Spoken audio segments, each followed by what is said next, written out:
Hey everybody. So I'm down a rabbit hole again. It's so hard to try to explain and describe how my brain works. I'll be talking about something to someone and then it'll trigger something where I'm like, I remember I said that, and then when I said that back then, this is what I was looking into and this is what was making sense. And I can't stop talking about it.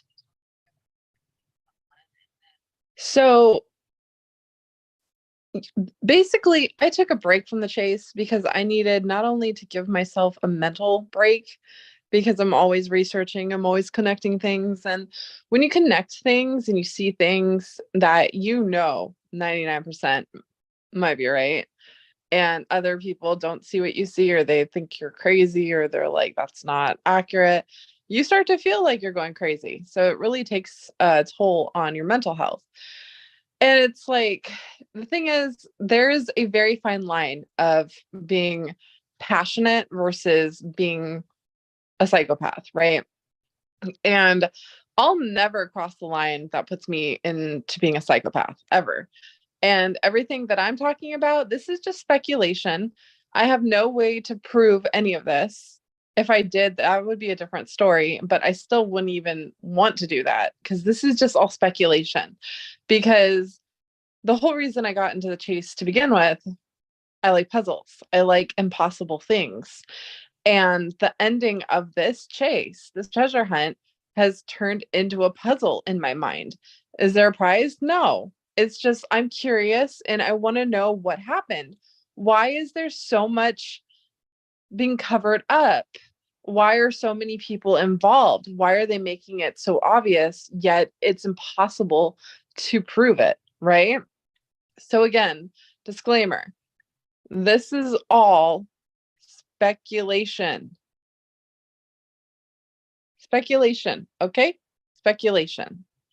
So what the heck? I can't find speculation,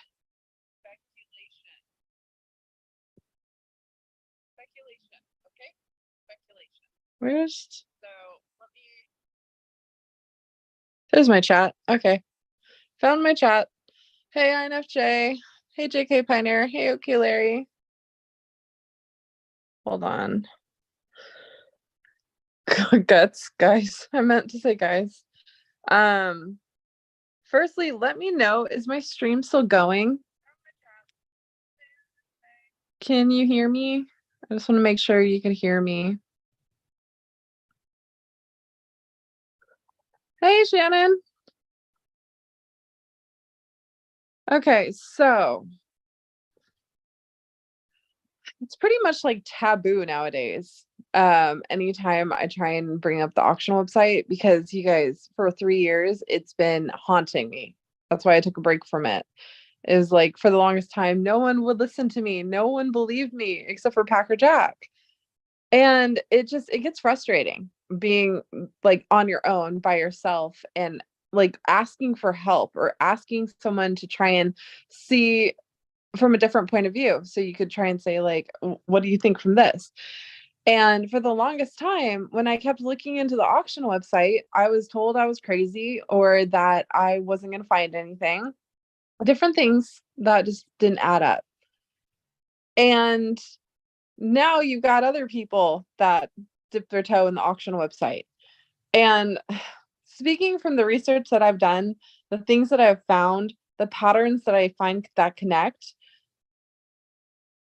I don't know how to say this, but hypothetically speaking, that auction site was real.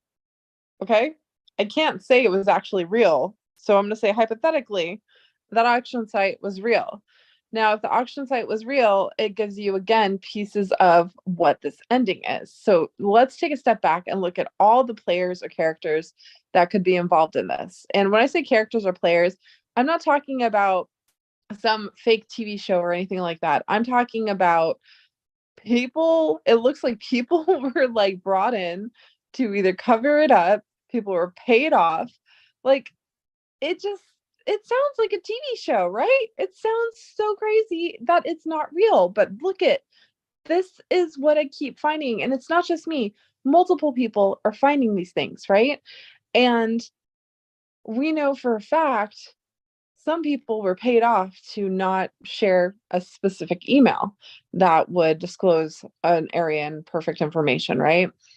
We know that there were other people in correlation talking to Fen. It's just, oh, there's so much. Okay, so where do I even start? How about let's start with this. Matt, smell the sunshine.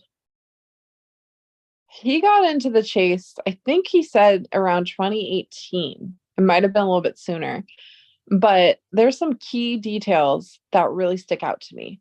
One, back then, I wasn't paying attention to the auction website. I was literally just like you guys trying to find the treasure and, live my best happy life. But Matt just came out of nowhere. And when Matt came into the scene? Right after Forrest wrote to Dale and said, I'm thinking about ending the chase. That's one pattern to look at. Okay. So Forrest writes a letter or an email to Dale and is like, yeah, I think I'm gonna end it. I'm just gonna end it. And what we didn't know that was going on at the time was the chest had been moved, hypothetically speaking. Okay. Again, we're going off of the timeline of the auction website. So, hypothetically speaking, this is all going down when the chest has been moved. The chase has been taken out of Fenn's hands. Okay. So, if I'm not mistaken, I think it was October. Was it October 2019 that Pam got the email from Forrest that was actually meant for Shiloh allegedly? And then I believe it was November of 2019 that Forrest sent an email to Dale talking about possibly shutting it down. So that's October and that's November. Well, I was at Forrest's house in July of 2019. And at that time, he was happy. He was talking about how big surprises would be coming. And I told him about, my boots on the ground, ideas and theories and how I wanted to go to Beaver Creek. And I was looking into Watkins Creek and all these different things. But he was happy. He was so happy because that was still his chase. And then you got the audio clips that Cynthia released where Forrest, I believe it's also October of 2019, and he's defeated. He's over it. He doesn't care about the chase anymore. He does not sound happy. Honestly, he sounded a little salty. If you really pay attention, he seems pissed off. And so going by the timeline of the auction website, early September is when allegedly it was found. Okay. And what did they do? They moved it. Now, the story with Jack Stoof is he said he left it for an entire year. I don't think that's accurate. Because remember, from September of 2019, they relocate the chest, they move it because they're talking to lawyers and they're trying to figure out how they could skip capital gains, how they can make the most money and save the most money out of the taxes, right? So for a whole year, they're trying to concoct some marketing plan, not only to create the auction website, but they have to market the chest. How do you do that without showing proof that you actually are the person? You've got thousands of people in the chase community that are like, I'm the finder, I'm the finder. And so whenever you hear something like that, it's like the chaser that cried, I'm the finder. It's just like the boy who cried wolf. You don't know if it's real, right? And so they were talking about answering some questions for people who are interested. They're like, we'll do a Q&A.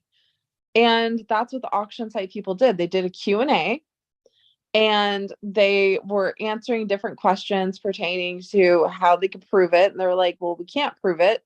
We'll just allow you to put some money in escrow. And the escrow is basically how you would find out, because what the whole plan was was to sell the location, not the chest itself. They are selling the location in which they moved the chest to. Okay. So the only way this person, the buyer, is going to be able to have the chest is if they spend money and put money in escrow and then get sent the either the coordinates or the location. I don't know how it's done, but they had to communicate where for this person to go to pick up the chest, right? And so right after all this goes down, then you have the GPS debacle. Now, I don't think Christy was involved. I don't think she understood what exactly she got herself into, but the others, I think they were aware. So the GPS scandal is because I still to this day think that is the move location. They moved it from one spot, the original spot, and then took this over to the move location, which is the GPS spot. Now, as a buyer, right, you spend 1.8 million, I think it was, on the location of a chest. And what sucks is you spend how many years obsessively going boots on the ground and trying to find the answers. And even after the fact, you still can't get answers. You can only get the chest itself in a new location. Wouldn't you go crazy? You don't get the answers to the solution. You don't get the original location. You only get a move location. Like, what are you supposed to do with this? You sure as hell can't pass it off as a solution, but can you? Okay, so now we've got this random thing that's like, oh, this is the GPS location, right? And Posey just nonchalantly, randomly connects with them while they're out there. And it's like, okay, that's fascinating, right? So we're all getting told, oh, whispers, it's been confirmed. The solution is going to be revealed. We know the location. We got the clues. And everyone's like waiting with bated breath, like, oh, we finally got the answers. Finn isn't here anymore, which sucks, but we finally got the answers, right? No.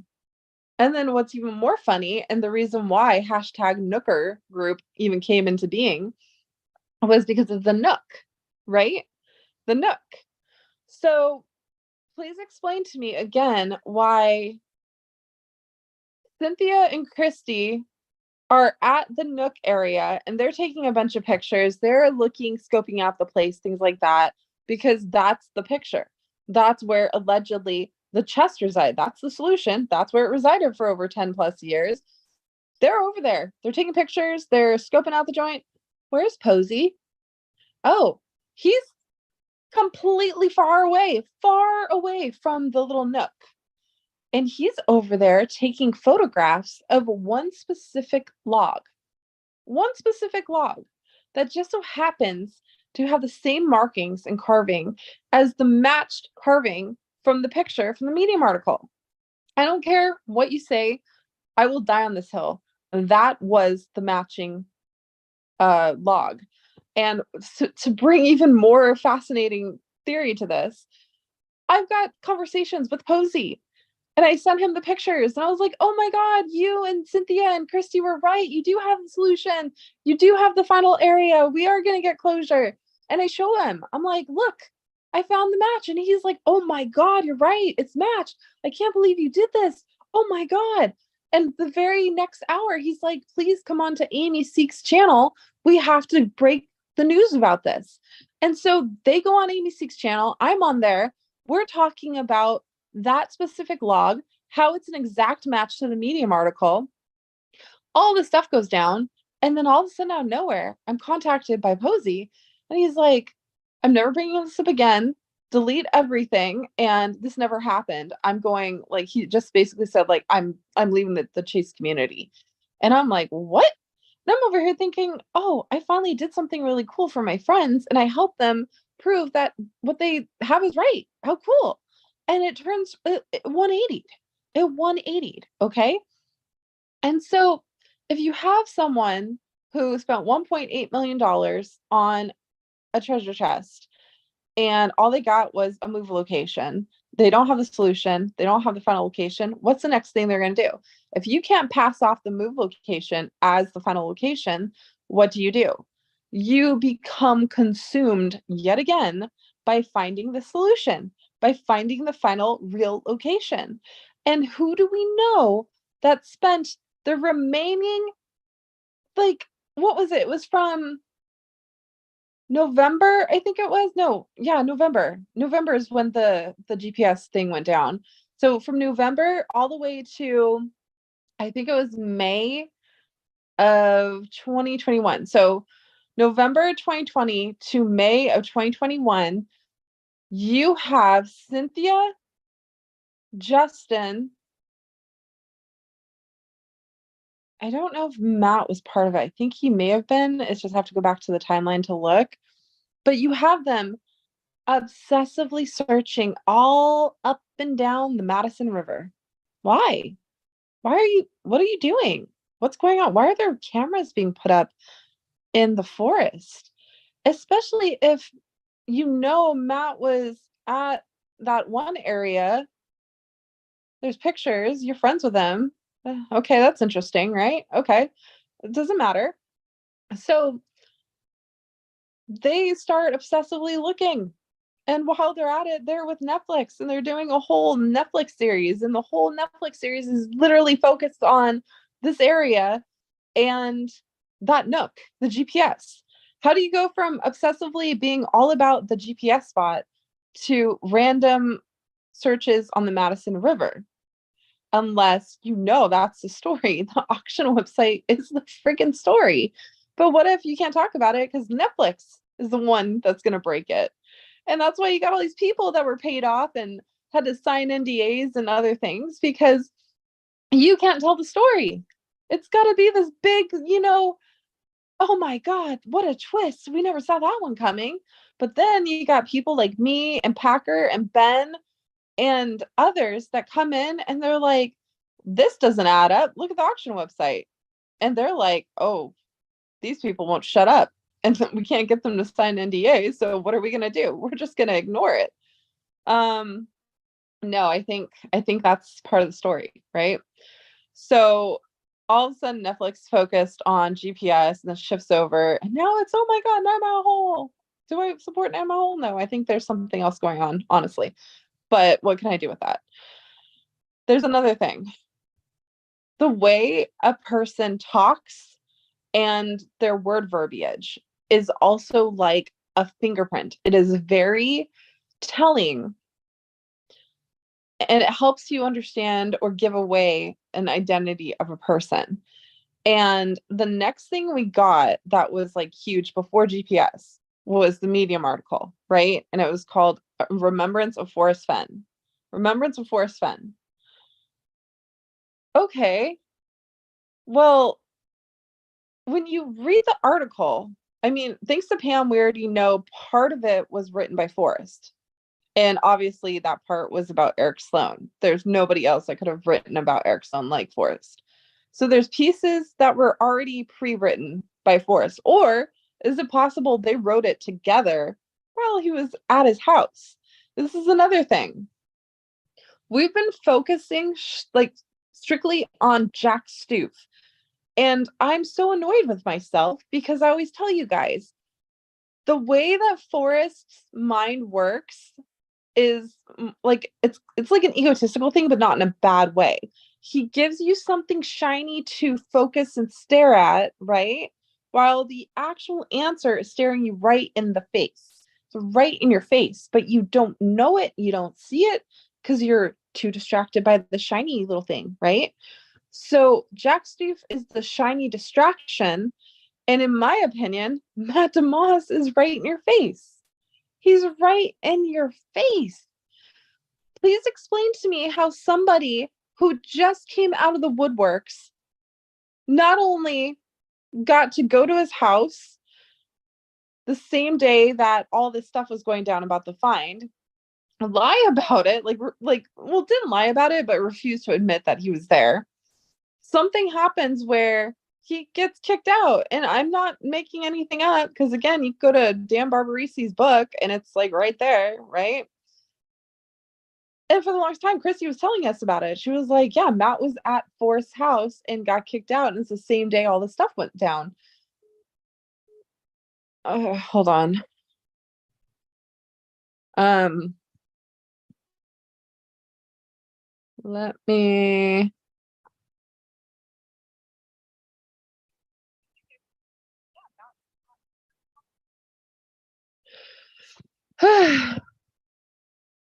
Hold on.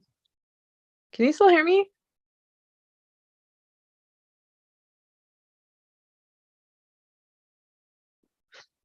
Okay, so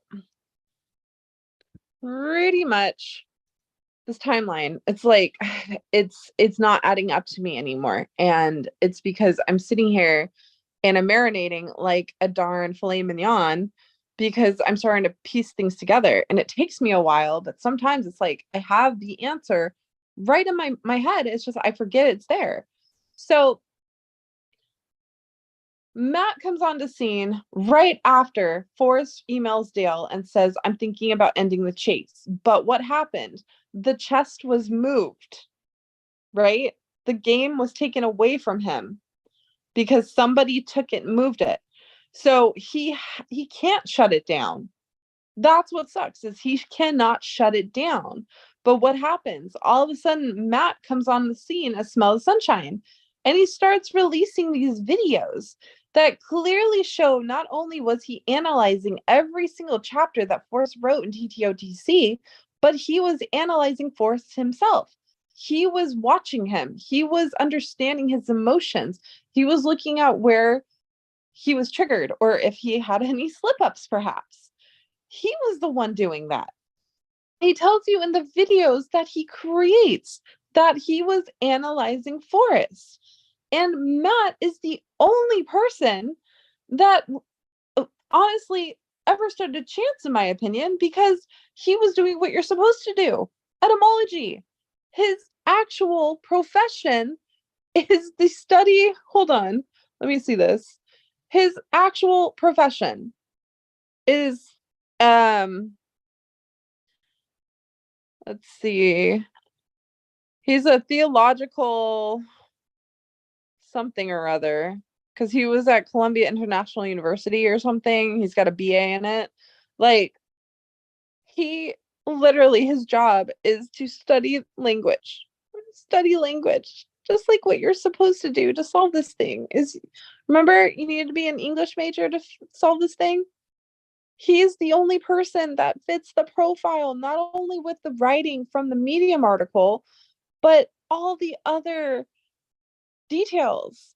Like, there's so much that I'm just like, it drives me crazy. And you guys saw this when the chest was announced as being found, and we were all live and we're crying and we were like, what is going on like my channel, on House Husband Diaries channel, on Christy and Callie's channel. We're all just like, what the hell's going on? And him and Cynthia just pop up happier than fucking ever, drinking margaritas, celebrating, and we're crying. Why are they celebrating and we're crying? It never added up to me. So, okay, so this is another thing that I was thinking about today. So, when all this was going down, I just was teamed up with Cynthia, remember, for the we were trying to find the doctor, which turns out that information was already crap to begin with. Anyways, we teamed up and we were looking for the doctor. And I remember she said she wanted me to like sign something and go dark and all this other stuff. And I'm like, I'm not signing shit, right? And well, next thing you know, she teams up with Matt. Matt just comes out of nowhere and she teams up with him. So what you guys don't know is that Cynthia went to Yellowstone, right? And she did the videos and everything like that. So yeah, obviously, you know, she went to Yellowstone, but this is the weird thing. So right when she left Yellowstone, Matt went to Yellowstone. And I remember being on the phone with her that day, and she was like, yeah, I just missed Matt because he was going up and she was going down, right? So she was going back to her house, and Matt went to the park. and that was June 2nd. June 2nd, 2020. I got an email from Matt and he's like, "Where are you?" "I'm in the park." And I'm like, "I'm at home watching my city burn because of all this protest crap." So he's in the park, right? How does he go from being in the park to being at Forrest's house on June 6th when it's announced that the chest had been found? Like, he was at the park. So why did he randomly go to Santa Fe at Fenn's house the day it's announced the chest is found? And Cynthia's there, he's there, they're all celebrating. Like, I never got over this. And so even when we were at the Fenn finale, I kept saying, "Matt, you're the finder, you're the solver, like, you're it, dude." And he was like, "No, no, no, no, no, no, no." And I'm like, "No, you're it, dude." And what's funny is when I was talking to Netflix years ago, they were like, "Candy, we think Matt's the finder." And I'm like, "I know," because they wanted to know my opinion. They're like, "Candy, what do you think about Matt?" I'm like, "He's the actual finder." And they were like, "Oh my God, you're not the only one thinks this. We think this too." And I'm like, "I know." So there was like so much evidence too.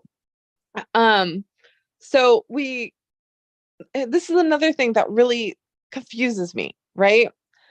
This brand new person that comes out of nowhere on the scene starts not only making all these videos about Forrest, analyzing him, things like that.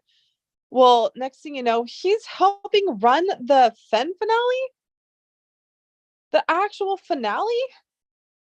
He's the one that read the final story from Forrest called The Squirt. He was also the one that went with Cynthia the day before Fenn died and was specifically requested by him to go to the tree where he wrote the letter, the very letter from Flywater, and send pictures.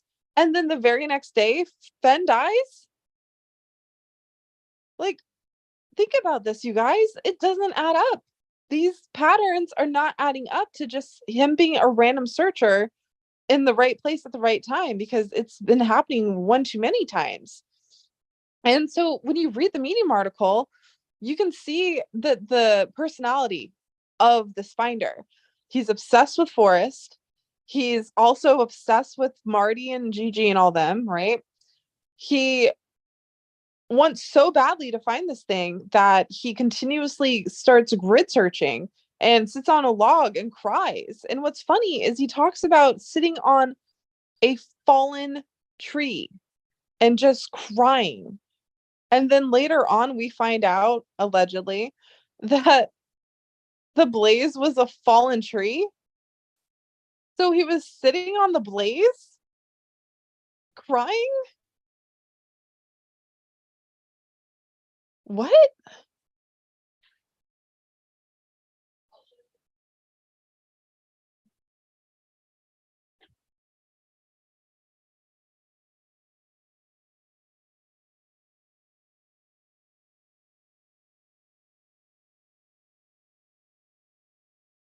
Hold on. Jack's ex-partner. I have no idea. Um, okay, so yeah, he's the personality, this person that is behind the Medium article. They're crying, they're obsessed, they're consumed by every single detail of Forrest Fenn, the person who created this treasure hunt. Then they sit down on a fallen log and they cry. And it turns out that was what the blaze was. It was a fallen tree. And then in his video, Matt literally tells you about blazes and fallen trees. And he talks about the blaze being damaged because he talks about, like, hey, how long can a blaze last? The whole video is about it. And you know what's even funnier is you go to his video and it's the exact image of what we actually found for the fallen tree. There's a huge notch in the tree, just like the images he posted when he was describing how long a blaze can last. He's the only one that talks about a blaze being damaged. And then you got somebody that's talking to you and saying Well, the blaze was damaged and I called Forrest and I let him know what was going on. Like, what? Are you serious? Like, look at all these patterns, you guys. And then look at this. Matt was at Heritage Auctions. Why was he at Heritage Auctions? Sure, they're in Texas, but this is the thing. Him and Posey became besties. How is that possible? Unless when the whole exchange was going on with the auction, that's how it won. And I will die on this hill and tell you forever, I'm always going to say this, but I have to say hypothetically, right? Allegedly, whatever you want to call it. This is how they covered up the purchase of the chest through the auction website. You can't just have somebody, especially a known searcher like that, just suddenly have the chest without some type of explanation.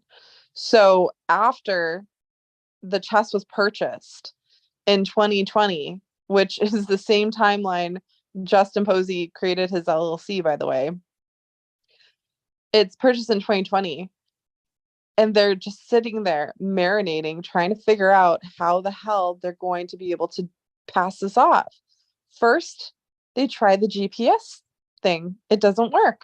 That one is totally thwarted. So then they try and find the real location. Okay, but still, how can you explain Justin Posey being in possession of the chest? Well, then they're gonna go and say, "Oh, well, we want to try and do a buy." So they bring in Packer Jack, right? And he's a middleman, and all of a sudden there's like rumors and there's this bidding war, right? There's a bidding war. And now we know that John Collins Black was one of them. He was one of the guys that tried to purchase the chest. Now, what doesn't make sense to me is John Collins Black is so rich, he could have bought 100 chests, okay? 100 of them. Yet he wasn't allowed to buy it. Only Posey was allowed to buy it. Huh, that's fascinating. Why is that? And then why was he allowed and able to buy the olive jar, but he was not allowed to buy the chest? And then even with the family, when it came down to giving provenance of the chest, they only gave it to Posey. Okay, so I think Posey and Matt became besties because of all this. And so you've got them all this time trying to push all these like different endings and solutions so we don't ask questions, and it's not working. And we're asking questions. And you know what happened? Right when I found out the connection to that Cape Cow Wyoming LLC who was behind it, all that stuff was going down, and I was like so set, and you could not get me to change my mind. I was like, look, Posey's the buyer. Matt was associated with the marketing of the auction website. He is the brains behind it. There's other people that were brought in and involved, right?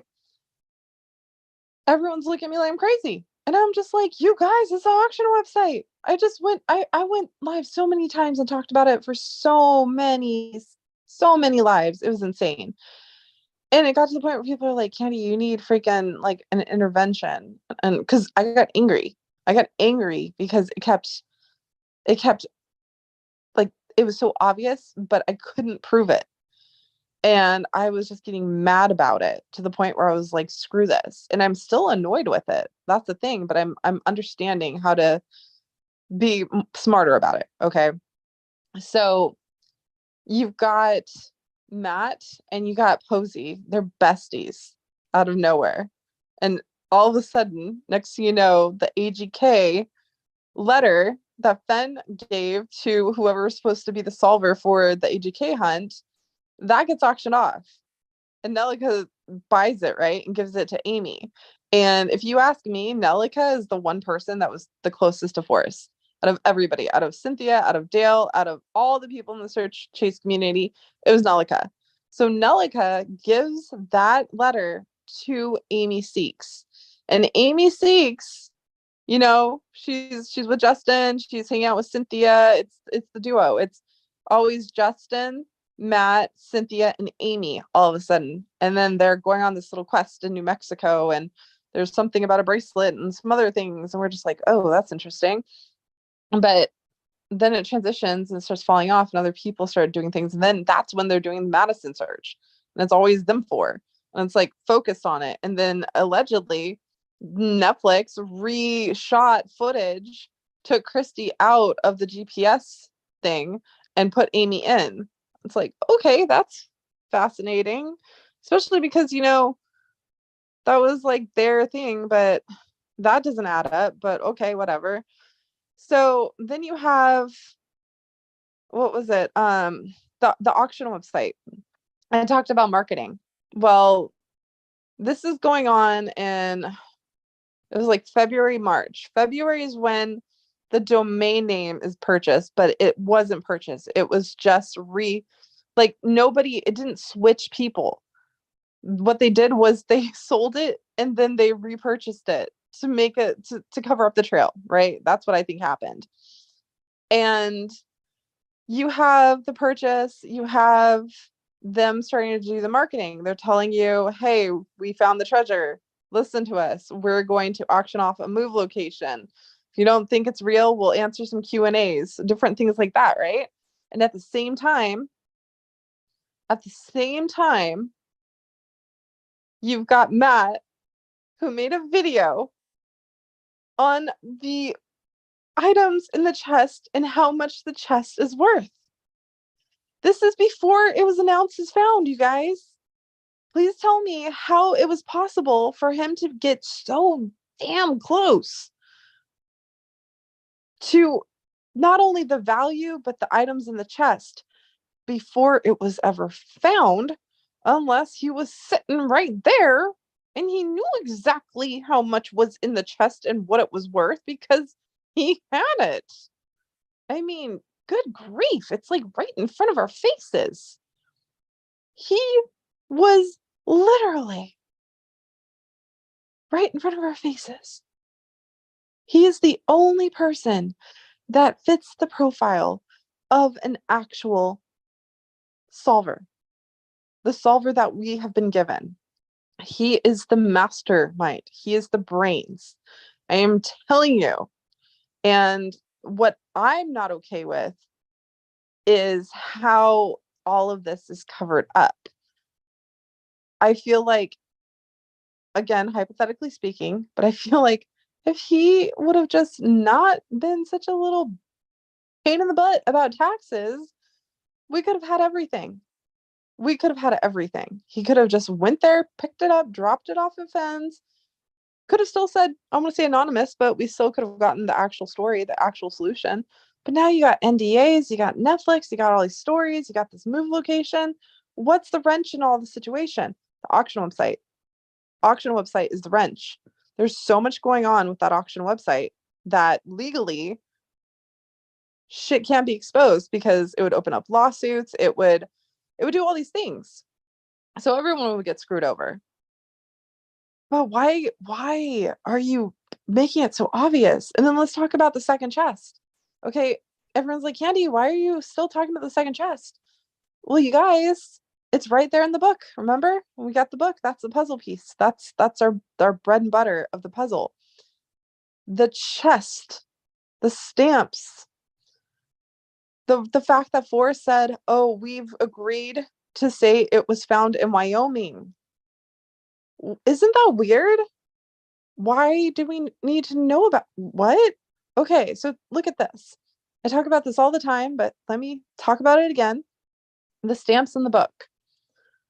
Forrest said the chest is hidden somewhere north of Santa Fe. Somewhere north of Santa Fe. You've got the stamp from Goldenmore, and it shows literally the stamp says somewhere north of Santa Fe. And then you got only two other stamps that do that. There is the Wyoming one, which is the long ride home. And it says somewhere in Wyoming. Okay. That entire chapter is about Forrest and Skippy and how they got in a fight and how Skippy left Forrest in Hell's Halfacre. So then you go to the GPS Reddit database stuff, and it shows that whoever's behind the Condor 2 account went to Hell's Halfacre. That's the freaking somewhere in Wyoming stamp, okay? That's interesting.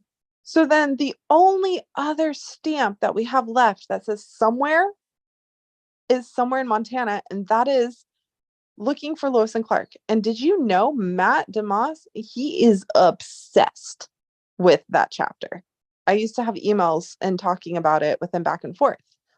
And that story leads you back to Watkins Creek. Did you know that? That's why in the book it shows the outline of Watkins Creek. Now, this is a fun little kicker for you. After they stopped filming for the Nooker thing, right, for the GPS, they had them go and film more footage at Watkins Creek. And right before this goes down, Matt is messaging Marty, Diggin' Gypsy, okay, and telling her, we were looking through the database and we found evidence that Jack was basically following you, Marty, and Gigi. Like, and he wanted to know where exactly her and Gigi were looking for the chest for Watkins, all those areas. So they go there and they do filming at Watkins Creek, dude. That's the other story for looking for Lois and Clark. So please explain to me the first one, which is The Long Ride Home, Hell's Halfacre, all that, the story, that thing. That's somewhere in Wyoming. The other one, somewhere in Montana. I can keep my secret where? Somewhere, okay? Somewhere north of Santa Fe. Somewhere where? Somewhere. That's where I can keep my secret where. The only options were Montana and Wyoming, and it's two of them. That's another reason why we're getting all these discrepancies with the images of the chest, because there's two of them, just like I've been saying. But what's annoying me now is the fact that, one, I think I was right, but two, Matt didn't just get one chest, he got fucking both of them. In my opinion, he got both of them. That's why they were out there freaking searching all these damn spots and places. And that's why there was another freaking auction. The first one was so bad, they had to cover that shit up. So the second one, they're like, well, we might as well actually, do what we're supposed to do and not fuck this up. That's why Heritage Auctions had that one. 2 freaking auctions. Auction website, Heritage Auctions. Remember, Packer Jack came in on the scene specifically talking to me to talk about the auction website. Remember, I was done. I was so tired and I was just like, I'm done. I don't even want to talk Fenn anymore. I'm going to go live and talk about aliens, conspiracies. And he comes onto my live and he's like, Candy, go look at this. And I do. And it broke it wide open. And you know what's really funny? The moment I broke it wide open, that's when all of the talk happened, with the talk of the hashtag EntityGate. That's when we got hashtag EntityGate. Not only did I crack it open, all of a sudden we're given something shiny to distract us with. There's this talk about, the auction. There's going to be an auction.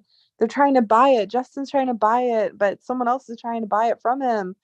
All this stuff. It's like, yeah, because they were trying to cover it up, in my opinion. In my opinion, okay? Again, I cannot prove any of this. If I could, I would already just be like, yo, this is what happened. But I'm going to tell you, based on all the research, all the things that I've been connecting, everything that I know about the damn auction website, everything I've noticed and understood and found about Smell of Sunshine, about Posey, it's all of it. Okay, now think about this too. Matt is a die-hard treasure hunter. He's the one that's out there that's like, I love treasure hunts. I want to make treasure hunts. I like to solve treasure hunts. Have you ever once seen Jack Stoof doing anything treasure hunty? I haven't. I tried. I looked into it. I tried. I can't find anything. I can't find anything where he's treasure hunty, working on any treasure hunts. I'm like, that's weird. Okay. And then let's just go by the profile, okay?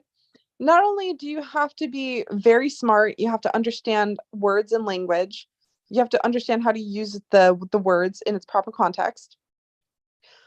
Psychologically speaking, you have to understand the mind, because when we're being told about how this all went down, you got cognitive bias and all this other stuff, and it's like, okay, well, Jack Stoof has this video, and I've tried listening to it like 500 times, you guys, and every time I fall asleep. It's so boring to me. And this is the thing, there's a difference when someone is talking to you about an idea and they're passionate. It entices you, you stay awake, you're like, oh my god, this is so good. But when you're trying to just read something that someone else wrote and you have no interest in it, you're not buying what is being sold, okay? And that is when it gets boring. It's like pretty much paying someone to do an audiobook for you or whatever. Listen to it every single time. It's dry, it's dull, it's boring, and it, to me, it sounds like they're writing they're reading off of someone's paper. They didn't write this. I think someone else did. Okay, that's fascinating. So you have all these little details that keep muddying the waters for what to actually look for. You start taking this information and comparing it to Jack instead of somebody else. And in my opinion, Jack Stoof does not fit the personality profile of whoever wrote that Medium article. The only person that fits that profile is Matt, Smell of Sunshine. Hands down, only person that like is that profile. And it's, again, how does he randomly become the person that's pretty much running the Fence finale? He gets to read the final story from Forrest, and he gets to go to the place where Forrest wrote his letter. That's, it doesn't make sense, you guys. It doesn't add up unless he really was the one that did it. And we're just, down the rabbit hole focused on all these other things. And so this is the thing. I went into Christy's Discord tonight because I was bored, and I'm like, hey, I want to talk about stuff they're talking about. And in the past, I've been able to say like, hey, I'm sus with Matt, and they would just like laugh. And I'm not grouping Christy into this at all. This is mainly just Cynthia. When I said that, she was so pissed. She's like, if you come in here and I have to listen to this Matt bullshit one more time, I'm gonna go ballistic. And I'm like, well, what's very interesting is if it's not true, you wouldn't have a reason to go ballistic. Think about that. If it's not true, why are you tripping? And then don't forget, I have the messages where she sent me the night that it was announced the chest was found. She was too busy counting her gold coins. And I'm just like, okay, it's funny. It could be joking, but I'm starting to think they're not. Look at all that's going on. People were paid off, emails were bought off, people were silenced, people signed NDAs. Packer came in just to point out the obvious of the auction website, and he went to me first. That's another thing that's like, hey, think about this. This is trippy. He went to me first. Out of all the YouTubers, out of Christy, Tallysers, all the people, he went to me first. Why? Because I was talking about the auction website. And then he started coming onto my channel and talking, and he would talk about the auction website. It's fascinating, right? So think about that.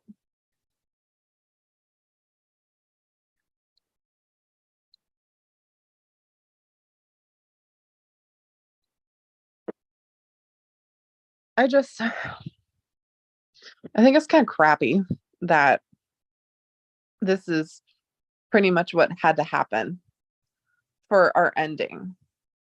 It just, it's crappy. All because someone wanted to skip on capital tax gains. Like, why couldn't you just chill? Why couldn't you just go out into the damn forest and retrieve the damn thing like you're supposed to? Hey, Vertigo. I hope you're well. I think you need to let this stuff go. It's just misunderstanding. I mean, that's the thing, Vertigo. It could be, right? It could be, but I really don't think it is. There are too many patterns that connect. You got Posey, who has spent his entire life obsessed with Victoria Peak treasure. I've got documents that show and prove the ship that was recovered by the Fens, with Creighton and Dale and everybody. That was part of the ships that sank from the 1800s. The fleet of Spanish ships. Did you know those fleet of Spanish ships were actually ugh, hold on.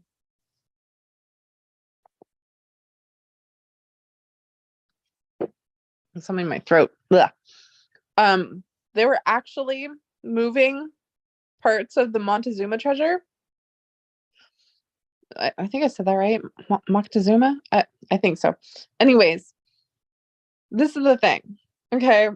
This is how patterns work. And I know my brain is crazy and I try and walk you down to understand, but it's a lot. It is a lot to try and realize and understand what I'm saying. It's like information overload. I get that. I'm trying to figure out how to explain it better. So, this is the thing. The first article ever written about the chase, Ben's chase, was called Looking for El Dorado or something, right? Forrest said on his old blog that Cities of Gold, written by Douglas Preston, was his all-time favorite book ever written, ever written. And it's literally about retracing the steps of Coronado to find the gold of the Seven Cities of Gold. Okay. Now, this is how everything goes down, though. The Seven Cities of Gold is actually called Atlan, right? Or Atzlan. It means city of whiteness or place of whiteness or place of the white heron. It's different translations. This is how magical language is, because if you have somebody that doesn't understand language and how to use a word in its proper context, things can get misconstrued so easily. It's pretty crazy. So, different variations of names. It's called Place of Whiteness, the White City, the Lost City, the Monkey God, the Lost City of the Monkey God, and also Aztlan, also known as the Seven Caves and Seven Tribes of the Seven Aztecs. Okay? Aztecs. Montezuma was like the king of the Aztecs. You got the Mayans and the Aztecs and all that other stuff. So it starts with the tale of the seven cities. Yeah, Aztlan. And from there, it goes down and it trickles into the Montezuma treasure because those are pieces of it. Remember, Coronado, he ended up becoming buddies, best friends with the chief Montezuma, and he convinces them to trust him. And that's what literally basically brought down the complete destruction of the Aztec Empire, is because Montezuma trusted Coronado. So, or wait, it was Cortez. Hernan Cortez? Was Cortez? Oh, actually, it was Cortez first, and then it was Coronado. Sorry. So, Hernan Cortez was the one who basically got the chief of the Aztecs, Montezuma, to trust him and all the secrets, right? And he ends up having like kids and stuff with one of the women in the tribe, all these other things. So, after that whole thing goes down with the Aztecs, he then goes to Honduras for 2 years looking for something. For 2 years. And Prince Philip is like, yo, you can't do this. And he's like, watch me, I'm doing it. And so he's like, well, screw you. I'm sending Ponce de Leon to Florida, by the way, and you can't do anything about it. So Hernan Cortez is like, watch me. And he poisons him. And he gets in trouble for it. And they're like, yeah, you're not going to be a part of this anymore. Go home. It's fascinating. You really should look this up. Anyways, Montezuma's treasure, right? So you've got the seven cities of gold, and then it trickles down into being called Montezuma's treasure. Again, You've got the story of the Seven Cities of Gold because it's the Aztec language and legend. Okay, it goes from the Mayans to the Aztecs, and it's the mythology and the legend.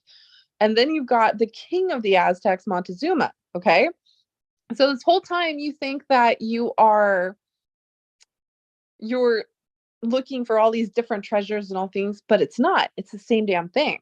So while Hernan Cortez basically took over the Aztecs and the Aztec Empire fell, they were moving all that treasure. Okay. And that's where you get the fleet of Spanish ships because they're moving all this treasure and it sinks. And they're just like, oh shit, we messed up. And so they're like having all these, slaves go down and try and recover it, and they can't recover it. And only some has been recovered. Very fascinating, right? And they the family literally recovered the very ship that they used to move the damn treasure. So there's so one of the ships actually they did recover the treasure, okay? And what they did was they tried to disguise moving it again in a warship, but they named that warship the very same title as the previous ship that sank, okay? And that's why it's fascinating because everyone's like, well, what does this warship from 1812 in Uruguay have anything to do with the fleet of Spanish ship that sank in Florida / North Carolina area? It's because some of the treasure was recovered, and when they tried to move it again, right, it sank again. And anyways, just I'm letting you know the patterns and connections. So next thing you know, you've got the story of Doc Noss, Victoria Peak, and all that stuff, right? Well, one of the things people don't really pay attention to is there was this crown, this like ruby crown, and it had the name Charlotte on it, engraved on it, which I think is hilarious because, again, remember The Secret Lies with Charlotte from National Treasure? Well, this crown, it was engraved with the name Charlotte. Well, Charlotte was actually the queen who was the grandmother to Queen Victoria, right? And Victoria Peak was actually originally titled Victoria Peak after Victoria, Queen Victoria. And everyone's like, no, it's Victoria Peak for, what you call it, Chief Victorio, the one dude. I can't think of his name. Yeah, Chief Victorio.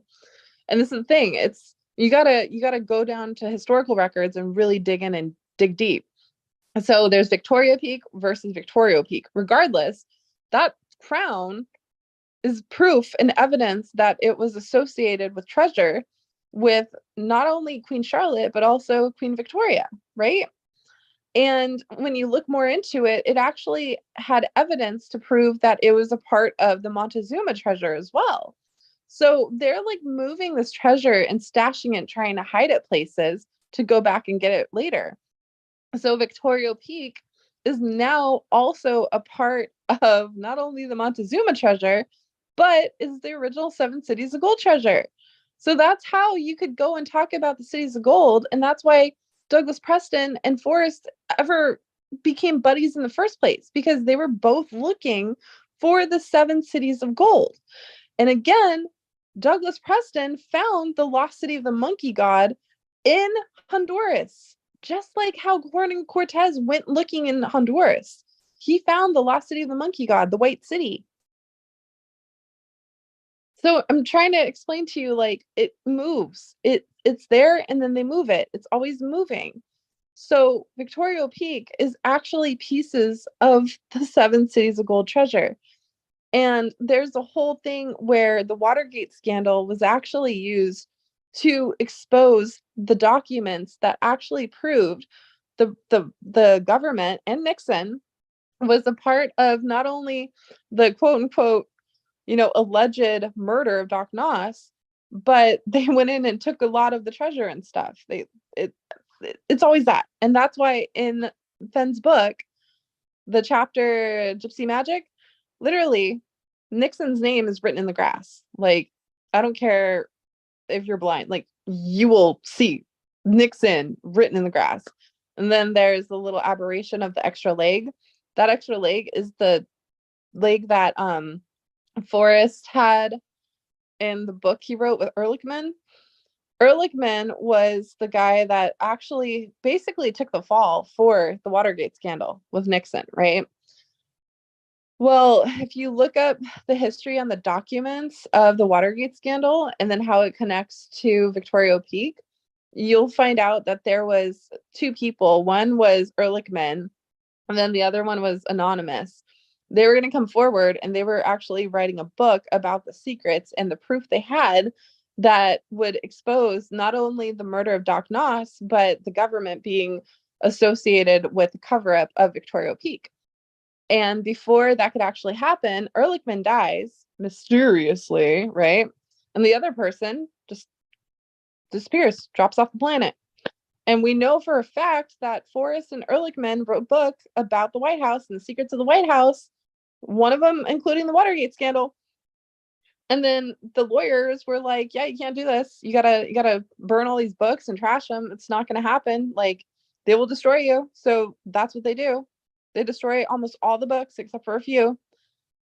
Do you think Forrest would ever not do what he wanted to do? Like, this is the thing. Hey, Galaxy. He basically was like, I'm writing a book with my friend Ehrlichman to expose government secrets about the Watergate scandal and other things associated with it. And they're like, no. So he's like, bet. TTOTC. I can keep my secret where. And it drives me crazy that freaking Greg, of all people, is the one like talking about Victoria Peak. And I'm just like, I don't want to, I don't want to, I don't want to, I don't want to. And it's there. It's there. That's the connection. I don't know how he got his connection, but I got mine through historical documents, warships, freaking ship records. Like, there's so much that goes into it. It's insane. But look at it from a bit like a bigger perspective, right? Douglas Preston is a treasure hunter. He went searching for the Seven Cities of Gold, and he recently, back in 2015, found the lost city of the monkey god in Honduras, just like what Hernan Cortez was trying to do. So Douglas Preston, he not only got a hold of journals and all this information from this one explorer that went looking for the lost city of the monkey god, and when he got back, he was mysteriously murdered. So he went to the family, like I think the great grandchildren or something, and they gave him all this information. So that's how he was actually able to go to the lost city of the monkey god and do all of what he did. He talks about it. He went to Forrest because Forrest had the diary of the cartographer's journal of Coronado. Coronado was given this information by Hernan Cortez. So when Hernan Cortez lost his shit when he went into Honduras and he poisoned Ponce de Leon, he basically was like, yo, there's a city full of gold. I need you to go get more of it. Here's this cross. It's called the Cross Coronado, right? That's the proof he used to be like, it exists.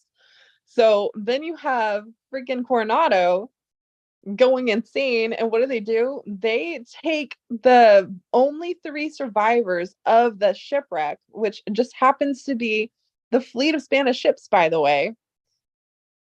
And he's like basically forced to go on this stupid journey with him while he goes looks for the Seven Cities of Gold. Esteban's the one that Douglas Preston wrote a lot of the books about because he got the information and journal and all that other stuff because Ben had it. So, like, I know it's hard for people to be interested because they're like, oh, what's the answer to Warm Waters Halt? And it's not just a little treasure hunt. It's like, hi, this is a massive treasure and it's got massive secrets. There's so much cover up and so much going on. It's so hard to explain.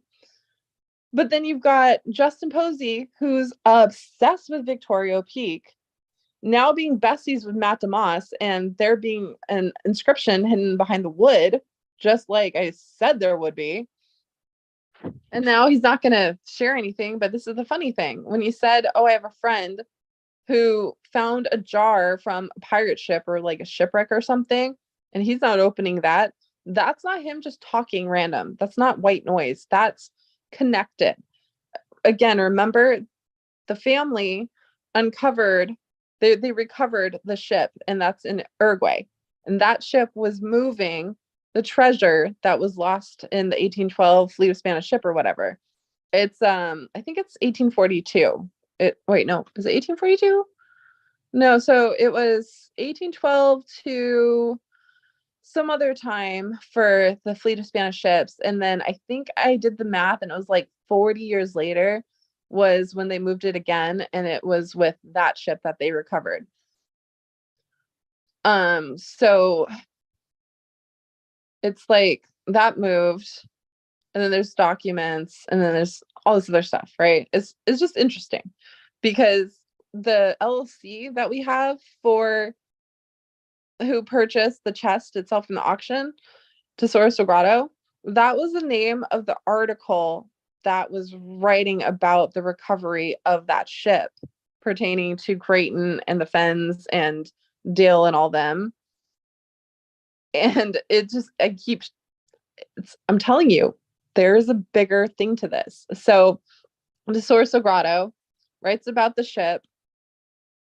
That's the LLC name that they decide to use. Because again, I'm telling you, ego. They do stuff where they hide it right in front of your face. And you could be like, oh, what's that LLC? Oh, it's nothing. It doesn't mean anything. Really? Then why did you choose to use the name Tesoro Sagrado? And that's the name of the magazine associated with the recovery of that ship that's associated with the Seven Cities of Gold, aka Montezuma's Treasure, aka Victoria Peak. And why is it the person that spent $1.8 million on it is obsessed with Victoria Peak? And why is it that he's best friends now with Matt, who is really the brains behind all this? Just saying. Just saying. This is what I figure out and piece together.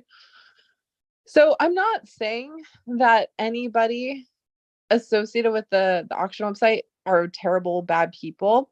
I'm just frustrated. And it's like, I have to share these patterns and connections that I find because I don't know if it's just because it's the documentary or it's Netflix and this is what they're trying to do a story on and whatever. I don't know what it is.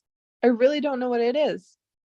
What I do know though is it's not just a little treasure hunt about a box of gold. It is the secret of all secrets. It unlocks literally the Seven Cities of Gold, which is now a part of the Victoria Treasure. So do with that what you will. I don't really know how to explain it. But the Fen family, in my opinion, have been heavy duty treasure hunters throughout the whole entire history of the Fen bloodline. So not only did I find connections to George Fisher, who is also associated with Mel Fisher. Mel Fisher is the one who discovered the Etosha. The Etosha is one of those ships from the fleet of Spanish ships that sank in 1812. So if you're wondering why Dan Barbarisi randomly decided to have like the biggest chapter of all chapters in a book called Chasing the Thrill about Forrest Fenn's treasure, and then also about the finder, you just think this dude's ADD, and why would he go and meet with Mel Fisher and write the biggest chapter of the entire book specifically about the Etosha? Think about it. It's because he knows. He knows exactly what's happening. So the Etosha is a part of the Seven Cities of Gold treasure. Okay. And that's why if you look up the inventory for the Etosha in Florida, it's actually matches the inventory for what do you call it? The Victoria Peak treasure with the Queen Charlotte tiara, all this other stuff. Because again, remember when they were moving stuff, they were moving the actual royal treasure And then they were mixing it in with the other stuff to try and cover it up, to say like, oh, we're doing this for fundings and wars and political gain and all this other shit. Why do you think all this stuff is based off of war? Because that's how they funded all of the wars, is with the 7 cities of gold treasure, Montezuma's treasure.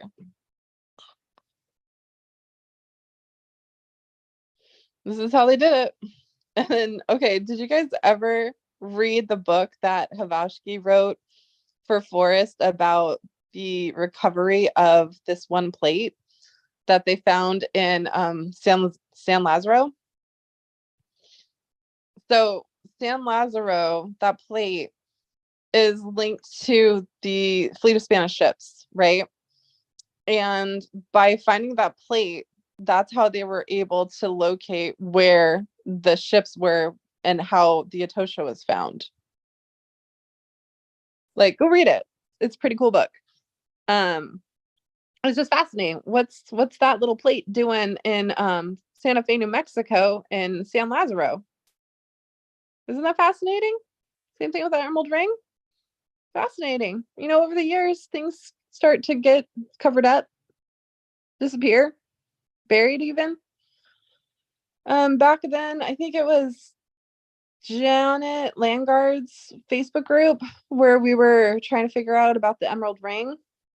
And I forgot who it was, but they had proof it was an emerald ring from the Etosha. Like, well, not from the Etosha itself, but an emerald ring from like the same treasure or whatever. That one got covered up. Fascinating, right? And that's what's missing. The treasure that's associated with all these other treasures that I'm telling you about, that goes back to the Victoria Peak treasure. But hey, you've got this huge secret. That's my point, is like Forrest wanted to share the secret, in my opinion, right? And he's told by his lawyer, no, they'll bury you. You can't do it. So what does he do? He's a maverick. He finds a way. That's the secret. Do you think he could go live and be like, yeah, by the way, I ended up telling the government double blazes because I still did what I wanted to, but I did it very craftily, just like Nostradamus did. And that is why, in my opinion, he has the Cross of Lorraine in the books, because if you are into any type of physics, or if you are into, like, he was into everything, right? He was very intelligent, very enlightened type of person. Do you think he didn't know about Nostradamus? Like, come on, everyone knows about Nostradamus. So what he would do to hide information from the church, because the church is like, if you say anything that goes against the church, we'll brand you a heretic and burn you at the stake, right? So what he did was, he still said exactly what he wanted to say, but he crafted it in such a way that only those that knew how to interpret what was meant to be read would be able to understand the message. He would mark that with the Cross of Lorraine. So people would know, if you see the Cross of Lorraine, you had to figure out how to understand what the message really was. It's hidden between the lines, hidden right in plain sight, just like everything. So Fenn's book, both of them actually, they both have the Cross of Lorraine. So it's telling you there's more to this than what we actually realize. It's not just like a, oh, where did warm water fall? Oh, yay, you've got 9 clues. You're a owner of a treasure chest. It's like, no, you are now the owner of such a profound secret, and good luck. Like, and again, you got people like me where I'm not taken seriously half the time. Most of the time, people don't listen. And if they do, later on, they'll just reiterate and say they came up with it. I don't care how it's told. I don't care who has it. I don't care about any of that. I just want you guys to know these are the patterns. These are the things. And I mean, for a very long time, I've been doing this research, and I've been finding these documents and these historical records, and all of it, all collectively. Like the Codex, dude, come on, the Codex. Everyone's like, what's Fenn's story? We don't get to know Fenn's story. That is the story, you guys. The Codex is the story. And again, the codex is all about the freaking Montezuma treasure, by the way. And, yeah,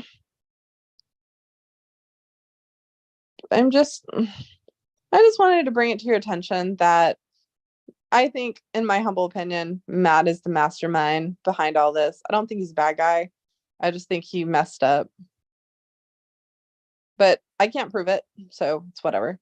And Vertigo, he comes in and he's like, "Hey, it's just a misunderstanding." Maybe. It's just I wish somebody could just be like, "This is why we can't talk," or "This is why something's happening." Like nobody's talking. It's just everyone is bought off, paid off, NDA'd.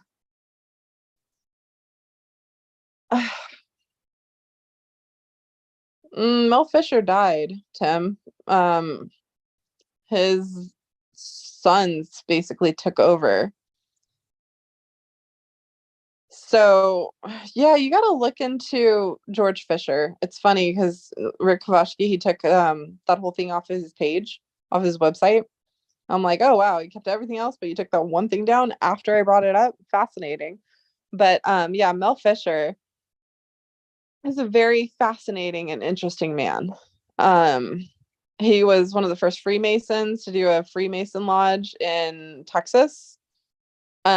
He tried to purchase Cozumel, Mexico, but then it ended up not working for him. It was really funny. And what's even funnier is literally the website and the article that Rick took down about Mel Fisher. He titled it "The Man Who Tried to Buy Cozumel." And Cozumel is where they found the codex that was used to uncover the secret chamber in the chamber of uh, inscriptions. And that literally gives you the name of San Lazaro. Like, oh God, there's just so much. It just sounds fake. Like sitting here talking about this, it sounds fake, right? It sounds like someone's going to be like, and cut. So I'm waiting. Like, is someone going to come out and say that then? Because that's fascinating. That is fascinating. It's, it's, I don't know how to explain it. It's just, you're just going about your life, nothing really big. And then one day you're like, oh, well, because I decided to do what Forrest told me not to do and look into that damn treasure chest motif, I am now sucked into one of the biggest riddles of the world. Fascinating stuff, right? Anyways, they like to move it around, they like to do stuff. So Victoria Peak, that's your whole Montezuma Seven Cities Gold treasure, just chilling. So if Douglas Preston and Forrest teamed up trying to look for the Seven Cities Gold and everything is linking back to Victoria Peak, I wonder, did they succeed? Looks like it. Thanks for moving on from Victoria to Cozumel.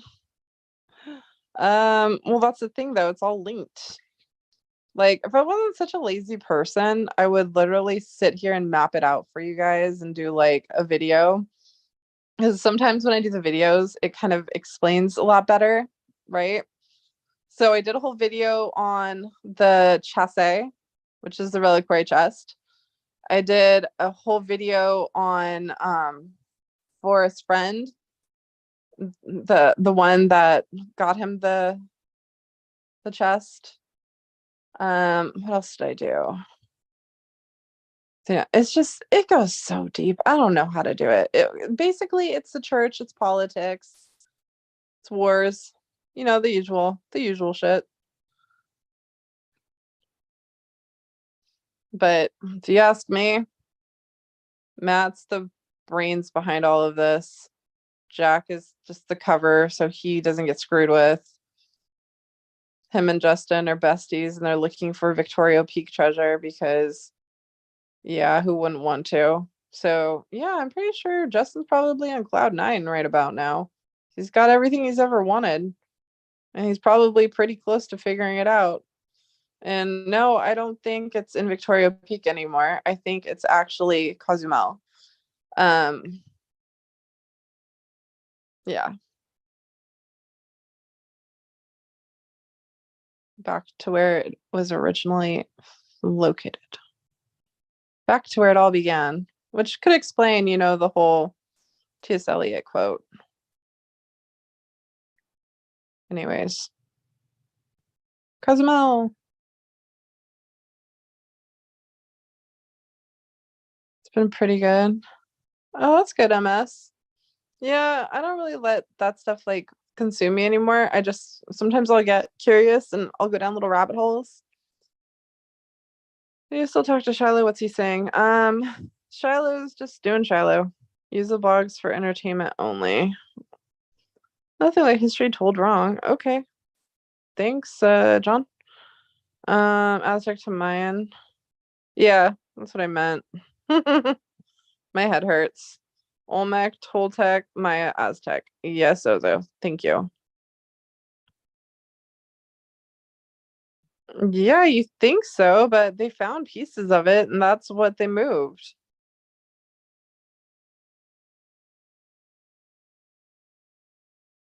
It's just misunderstanding. Oh, Vertigo. I haven't seen you in a while, and you pop up when I start talking about Matt. I find that fascinating. I think the solver is like a Forrest Gump. No. Walking past the emotion of a story.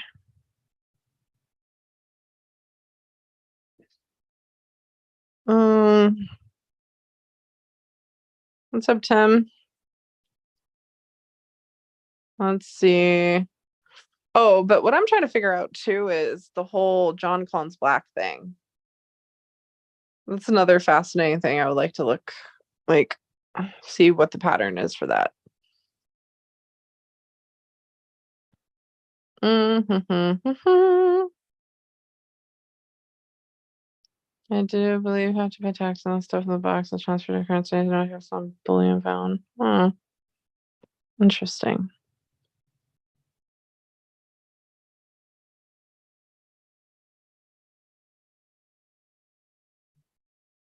Mm-hmm.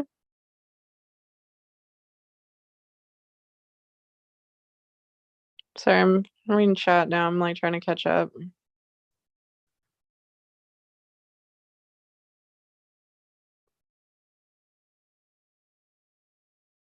Mm-hmm. Okay. Ugh.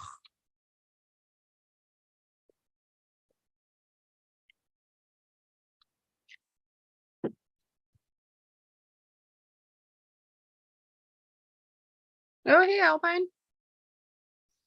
Um, anyways, I don't know if you guys noticed, but for like years, I've been literally saying the same thing over and over, and it hasn't changed. It's only grown. So yeah, it grows because I start realizing there's more pieces to connect.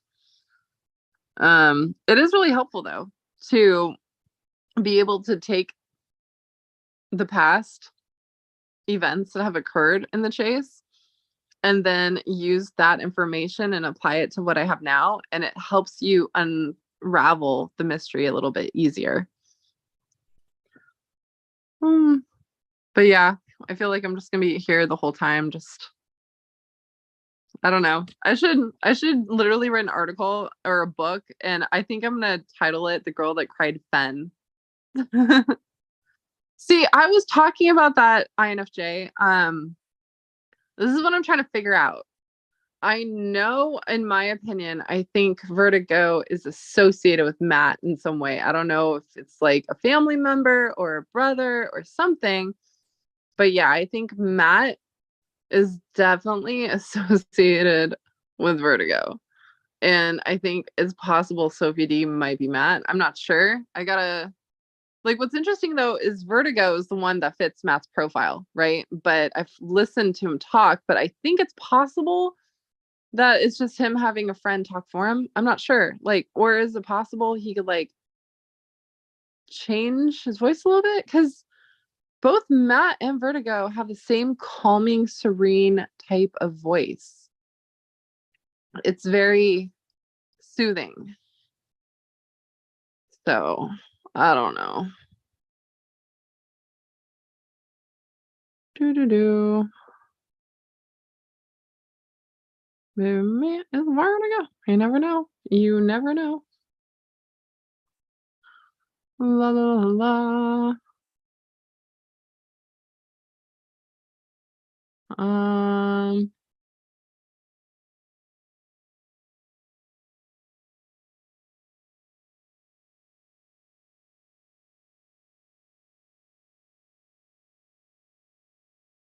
Hold on one second. Let's see if I'm getting in trouble for even like talking about this. Am I getting in trouble?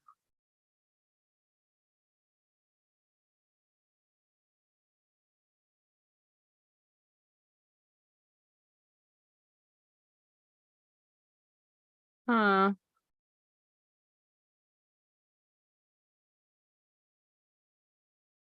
Why did Zoe do an inventory after Force Pass? Ooh, that's fascinating. Hooli for the winning questions.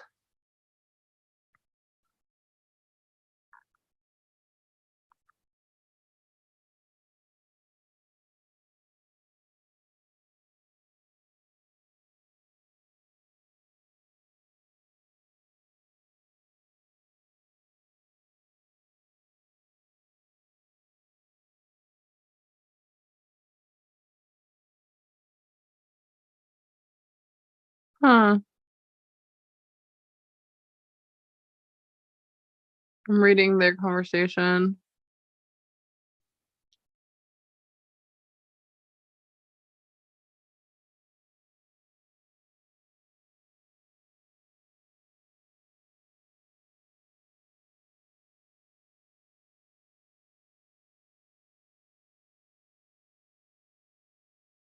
Uh,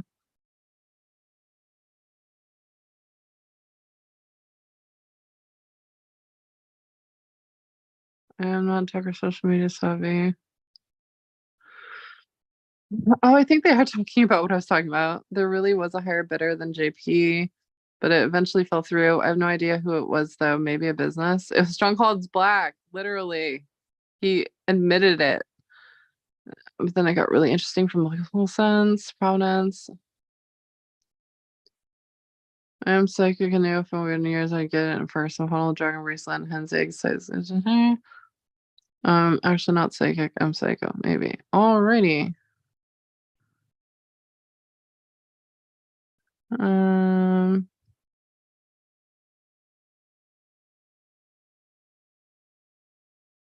what is going on?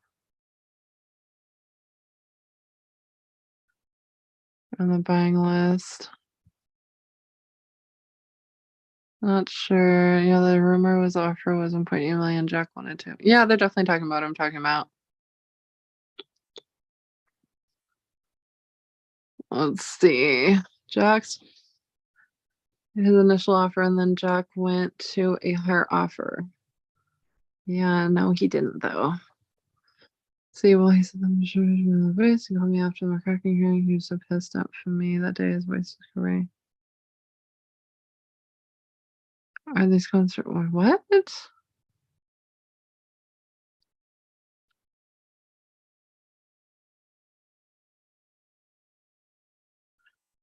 Huh. Charlotte has said many times over the last couple of years that the family will do the right thing for the community. Huh. Don't know who I am. I was thinking of the guy who doesn't want it happening.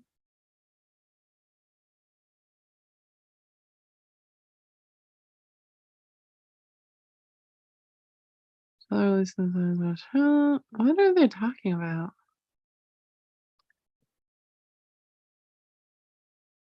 Fascinating.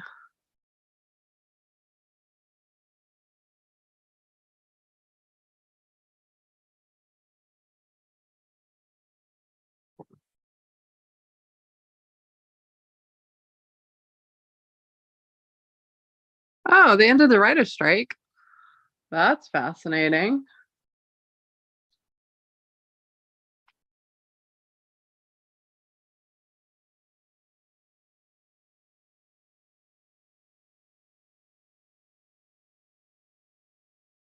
Oh,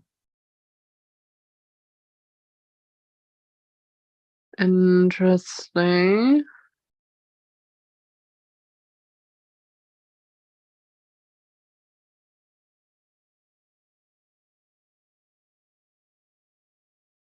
Huh, okay, I'm caught up now. That was fascinating. Okay. Hey, Woody.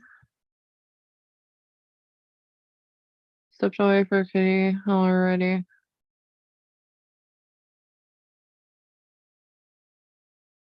San Lazaro. No, San Lazaro is the OG where. Never mind.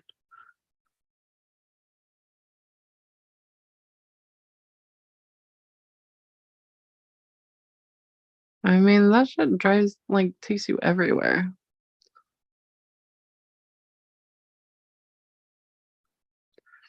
Don't know where the other comments went, but oh well. What's up, Davio?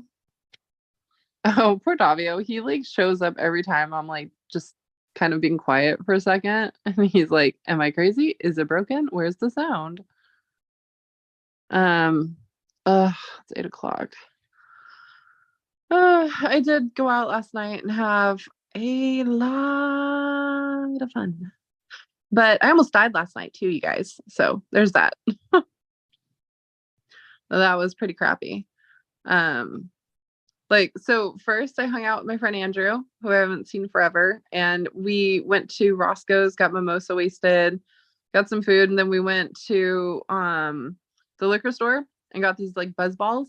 And then we walked to Chaparral, which is like a bowling alley we have. And we were drinking and bowling. We were drinking and playing pool and then doing bowling. And then went back and he got really sick. So he ended up going home. And then my so-called friend Danny, who is besties with Vic, the guy I was dating back in like from March up until like a month ago, he wanted to hang out. He's like, hey, want to hang out? Because I hit him up earlier. And I'm like, yeah, I'm drunk. I'll Uber over and we go to our bar and everything. He's like, okay. So we go there, we're having fun, we're hanging out and everything. And then all of a sudden he's like, I gotta go, but I'll be back. And I'm like, can I go with you? He's like, nope, but I'll be back for you. I'm like, okay, whatever, that sucks. Cause I was pretty much like by myself. And I'm like, I don't really know anyone. Like I know of people, but I didn't really know anybody. Like I knew the bartender. And then I think that was the only person that was there that I knew. Everyone else was just brand new. And I was like, whatever, I'm chilling. So I was just drinking, running around, having fun, singing karaoke. And all of a sudden I guess he came back and while I was like in the middle of song singing, he like said something to me and I didn't hear it. And then I'm like, what? And I go and I look and he's leaving. And I'm like, wait. And I'm all drunk and I'm like, I brought my beer out with me. It was this big old Stein beer. And I'm like, where? What's going on? I'm trying to catch up to him. And as I'm walking out to the parking lot, I see a group of guys yelling at him and like basically trying to go after him. And I didn't even think, I didn't hesitate. I just ran straight in that direction and I got in one of the guy's faces and I was like, that's my friend, leave him alone. Like, that's not okay. And I bought him enough time so that he could get in his truck. And I thought he would have let me get in his truck, but he just drove off. And he left me in a parking lot full of angry men. And all of a sudden they turned on me and they started going psycho on me and saying like, bitch, you don't know what you just did. We're not from around here. We're from LA. We're going to fuck you up. Like it was really scary. And one pulled a knife on me. And all of a sudden I was like, oh, well, I didn't think of this. And I screamed. I threw my beer at him. I started running. And one of the older guys, he was being nice to me all night. He was just like a nice person. He was on the patio smoking a cigarette and he saw what was happening. So he ran in the parking lot and he's like, yeah, you're not going to do this. Leave her the fuck alone. And so he made him leave. Right. And then the cops were called and everything. And then my so-called friend Danny was like, screw you. This is all your fault. And he was like going off on me. And I'm like, what are you talking about? I didn't even know what was going on. You just like went to leave and I didn't know where you were. And then I saw someone trying to hurt you. So I stepped in to make sure you weren't hurt. And he's like, oh, I'm not going to be your friend anymore. And I'm like, you know what? A real friend wouldn't have left me in a parking lot full of a bunch of angry men alone, defenseless. So I agree. We're not friends anymore. And I don't want anything to do with any of you people in that group. So yeah, I was shaken. I did call Christy today. I started crying because I was just like really, like, it was hard for me to understand what was happening. But I'm better now. It sucks because like I'm realizing too that, you know, if I'm around people that bring out the best in me, I'm always happy. I have fun. I dance, I drink, karaoke, pool, like I do all the fun stuff, right? I'm always happy. I'm always someone that like gets along with everybody. But if you put me in a room where people do not treat me the way I should be treated, I get sad, I get depressed, I cry. It's the worst. And that's all I've been like for since March is when I hang out with these people, I start crying and I feel like I'm a loser and I'm not cool and there's something wrong with me. And it's like, literally, why would I want to put myself through that? And why would I want to experience that? Because that is not who I am. And that is not how I want to spend my time. So I'm just done with a whole lot, honestly. And what's funny is like, I don't need a man. That's the thing. I have my own income. I work my butt off. I take care of myself. So if I want a man, it's because they're going to add to my life, not make it worse, you know? So whatever. But hold on. I'm going to go on mute for a second.